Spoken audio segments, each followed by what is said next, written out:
Welcome to the podcast. We're here for the Real Estate Leadership Podcast. It's been a minute. It has. We're back in the studio.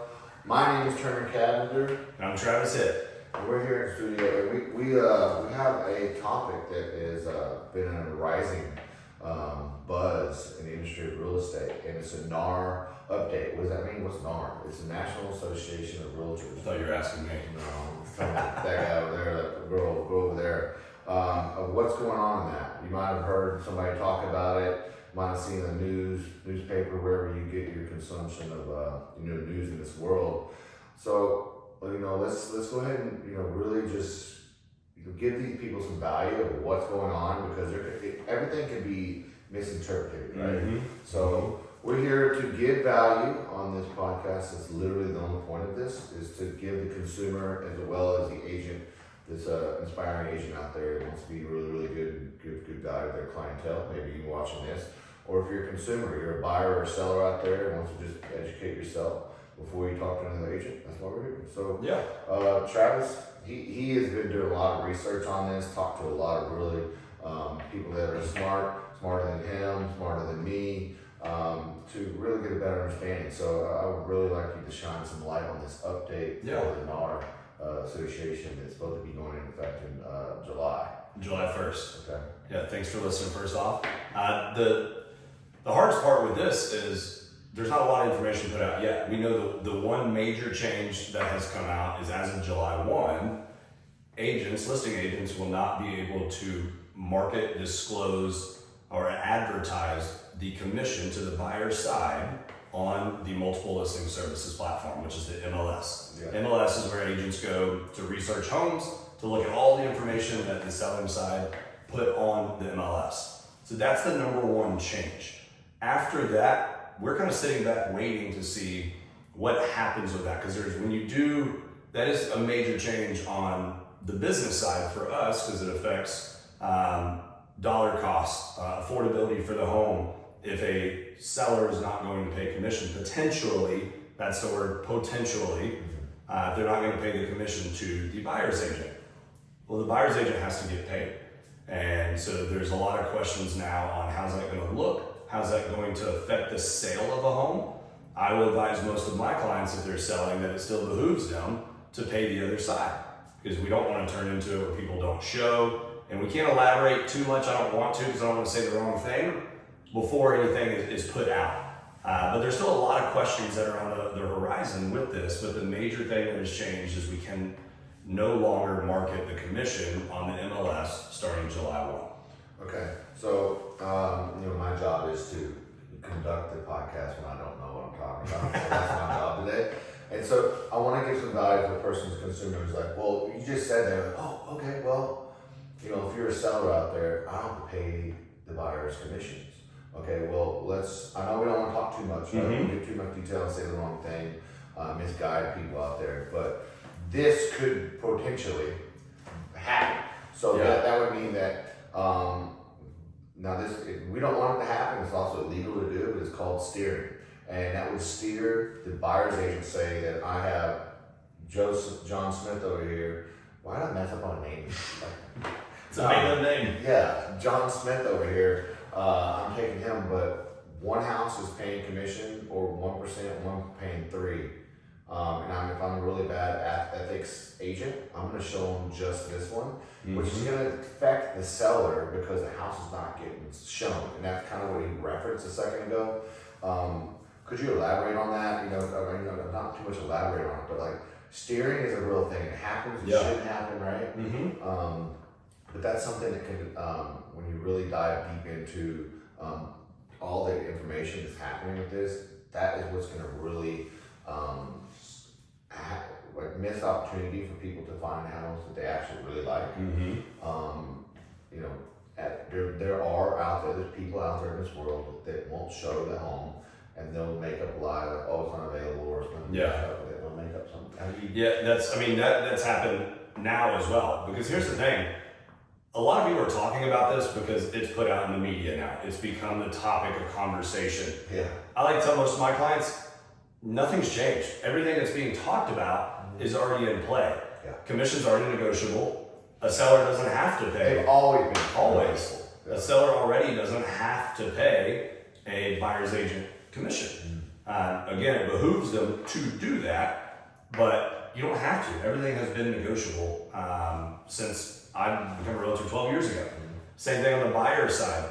In every buyer representation agreement. Oh, you gotta say 13 now. You've been saying 12 for a while. And maybe they're coming up on 13. Yeah. Sorry. I'm trying to keep I'm like, trying to stay younger here.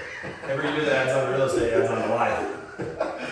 But on the buyer's representation agreements, it's the biggest question that I've ever had, and I've probably only had 6 people notice it, but it already states in there when a buyer signs with their agent that if the seller doesn't pay their commission, the buyer pays it. Is responsible. Everybody already signs that. It's just never been brought to light.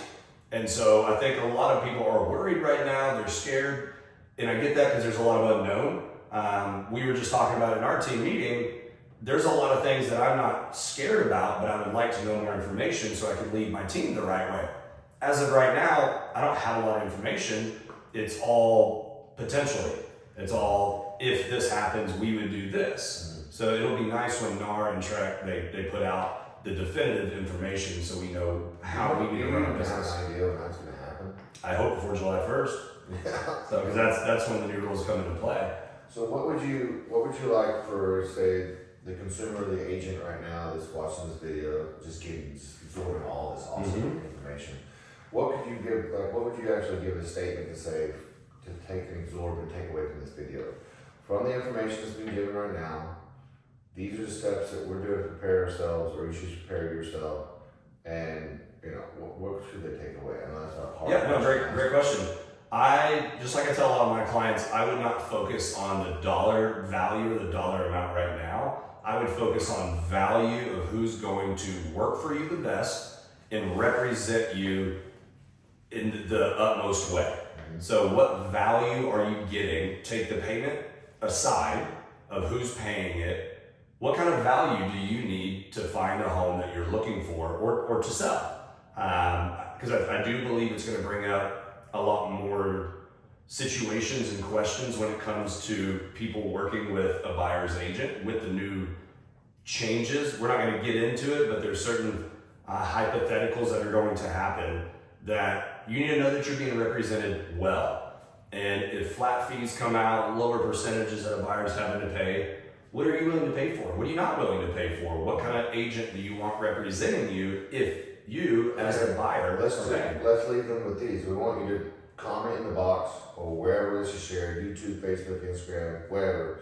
What questions do you want them to answer, like ask them in the comment box? What questions would you like them to ask? I'm always interested in knowing different mindsets of what is value to you. So if you can answer a question below, what kind of value do you need or want in an agent? What are examples that somebody's done that's gone above and beyond, or what is something that you expected that you were let down on?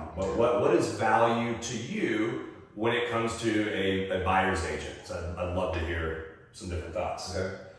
So that's, I think we should end on this because we want to highlight this because a lot of people don't know what an agent does. And we'll end on that to highlight the value of what our job is actually as a buyer's agent. Yeah. Okay? So I'll say one and then we'll just go back and forth. Okay. All right. So a buyer's agent is going to represent you in the best way to save you the most amount of money when it comes down to whether you need repairs, inspecting the correct things when it needs to be happening, turning in prompt dues like earnest monies and option monies, T47 on time because you don't have these things turned in at the right time. In the end, you could not be you could get screwed.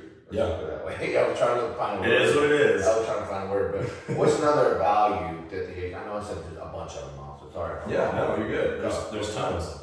Believe it or not, there's a lot of things that buyer's agents should be doing for their clients. The biggest one for me is truly that the buyer's agent, their sole fiduciary duty is to you and that they are only advising and guiding what's best for you.